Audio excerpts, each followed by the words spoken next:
Hi dears, welcome back to my channel. ഇന്ന് ഞാനൊരു stitching video ആയിട്ടാണ് കേട്ടോ വന്നിട്ടുള്ളത്. എൻ്റെ മോൾക്ക് വേണ്ടിയിട്ട് തന്നെയാണ് കേട്ടോ അത് സ്റ്റിച്ച് ചെയ്യുന്നത്.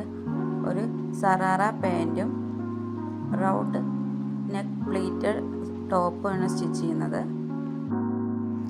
ഈ ക്ലോത്ത് ഞാൻ ബട്ടൺ ഹൗസിൽ നിന്ന് വാങ്ങിയതാണ് കേട്ടോ. മീറ്ററിന് 48 രൂപയായിരുന്നു റേറ്റ്. മോൾക്ക് വേണ്ടിയിട്ടാണ് എന്തെങ്കിലും സ്റ്റിച്ച് ചെയ്യുന്നത് എന്ന് അറിഞ്ഞു കഴിഞ്ഞാൽ അവൾ പിന്നെ മെഷീൻ്റെ അടുത്തുനിന്ന് മാറാറേ ഇല്ല കേട്ടോ. എന്തെങ്കിലും ഉണ്ടാക്കി കൊടുക്കണമെന്നൊക്കെ ഭയങ്കര ഇഷ്ടമാണ്. ഫൈനൽ ലുക്ക് ഇതാണ് കേട്ടോ. ഞാനൊരു ബോ കൂടെ ഉണ്ടാക്കിയിട്ടുണ്ട് കേട്ടോ. ഇഷ്ടപ്പെട്ടെങ്കിൽ ഷെയർ ചെയ്യണേ. ഫുൾ വീഡിയോ ട്യൂട്ടോറിയൽ വേണമെങ്കിൽ ഒന്ന് പറഞ്ഞാൽ മതി കേട്ടോ. Thanks for watching.